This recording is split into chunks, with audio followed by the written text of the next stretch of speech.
Trump abruptly announced a double-sided ceasefire, claimed the U.S. had already exceeded all objectives, and predicted a golden age in the Middle East. He even promised U.S. help with traffic buildup in the Strait of Hormuz. A geopolitical game of chicken where one driver slams the brakes and declares victory. But the military reality tells a different story. Open-source tracking shows severe depletion of U.S. and Israeli interceptors and offensive munitions. You cannot sustain a war of attrition or launch a civilization-ending strike when your inventory is flashing red. Into this vacuum stepped Pakistan.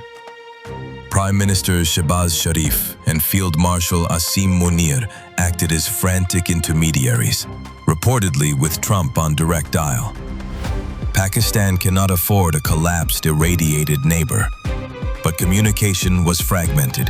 U.S. to Pakistan, Pakistan to Iran, Iran back to Pakistan. A geopolitical telephone game where nuance evaporates.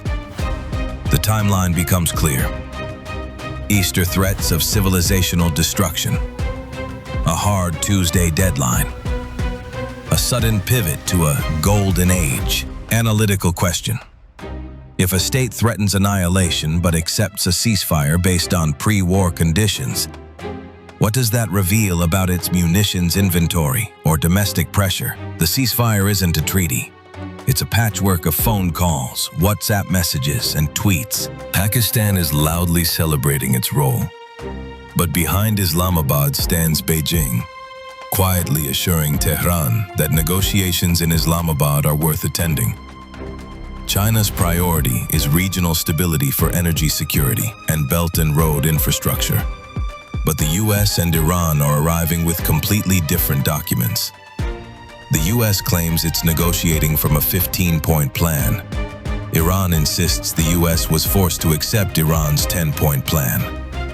Iran's 10-point plan is maximalist. Guarantee of non-aggression. Formal Iranian control over the Strait of Hormuz. Ceasefire on all fronts, including Hezbollah. Total U.S. withdrawal from regional bases. War reparations from the U.S. and Israel. Acceptance of Iran's right to nuclear enrichment.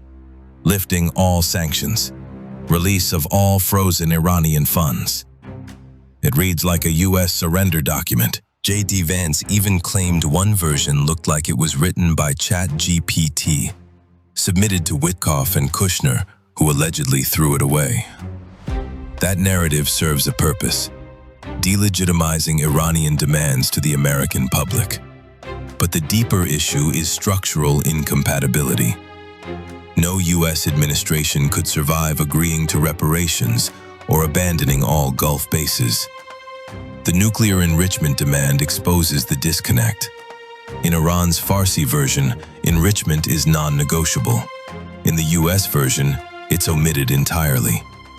Meanwhile, Trump posted that there will be no enrichment and that the U.S. is monitoring deeply buried nuclear dust. This creates a paradox. If the nuclear material is dust, then the urgency that justified the war collapses. Iran views all of this through the memory of the 2015 JCPOA, an agreement they complied with, verified by the IAEA, only to see the U.S. withdraw unilaterally. From Tehran's perspective, the U.S. is agreement incapable. Analytical question. Given the delegations, Vance and Kushner versus Arachi and Galibaf, is a breakthrough even possible? Or is this diplomatic theater? The ceasefire unraveled almost instantly. Pakistan publicly stated the ceasefire included Lebanon. Iran's doctrine treats Hezbollah, the Houthis, and regional militias as extensions of its defense architecture. A ceasefire must be comprehensive. But the U.S. immediately excluded Lebanon. Israel backed the exclusion. From Iran's perspective, this is bad faith negotiation. Israel exploited the loophole immediately, launching Operation Eternal Darkness, an apocalyptic bombardment of Beirut and southern Lebanon. 100 strikes in 10 minutes, 250 plus killed, 1,000 injured, 7 bridges destroyed, mass evacuations ordered. Netanyahu faces immense domestic pressure. Launching a massive operation serves to degrade Hezbollah and sabotage any US-Iran accommodation that excludes Israeli interests. Meanwhile, escalation spread to the Gulf. Reports emerged that the UAE, or forces operating from within it, struck Iranian oil infrastructure on Siri Island.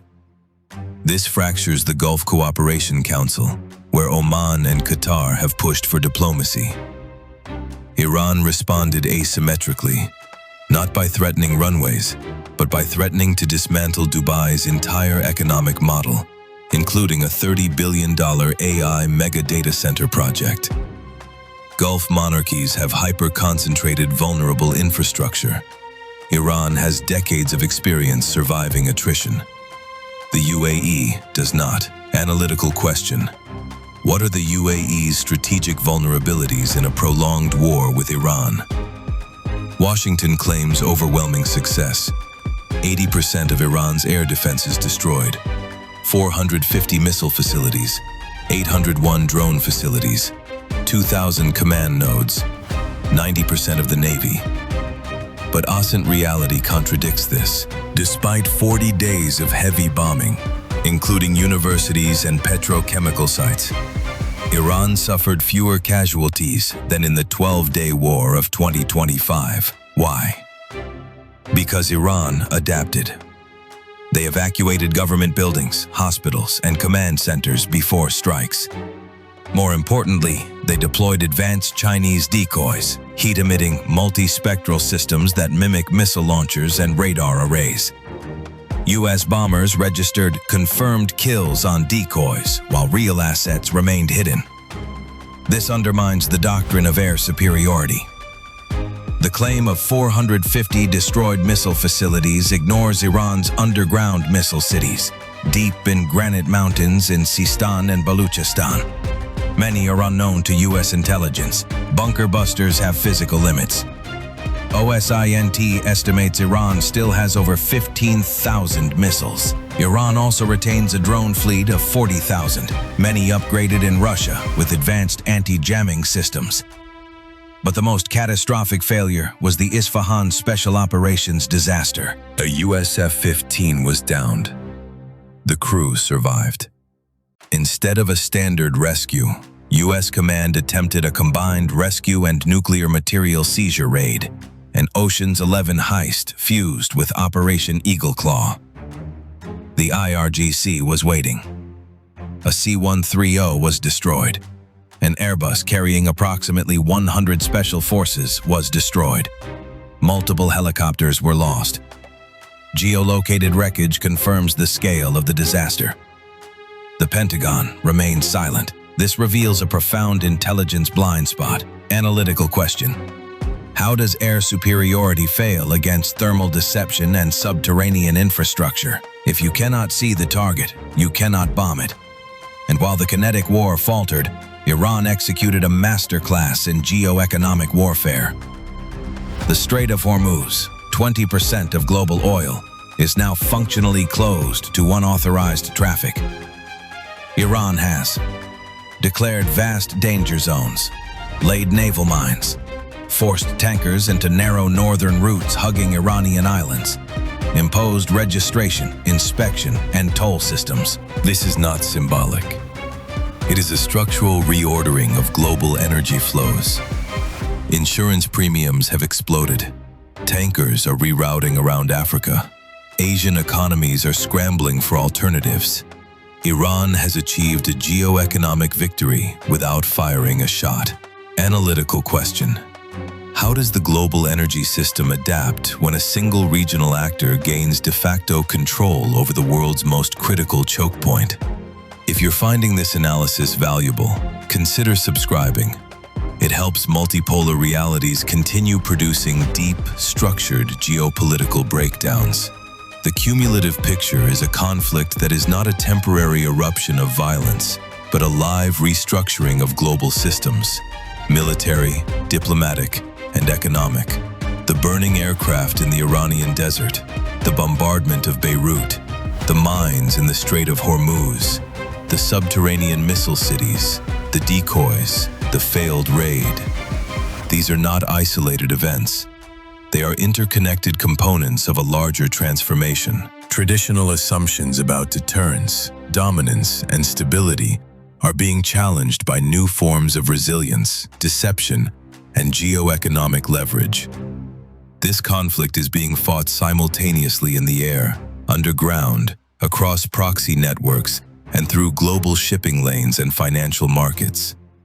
The decisive battles may not be kinetic at all. This has been multipolar realities, where we map the shifting architecture of global power with clarity, precision, and depth. If you want more long-form geopolitical analysis, feel free to like or subscribe. Stay analytical, stay grounded, and stay aware of the world as it really is.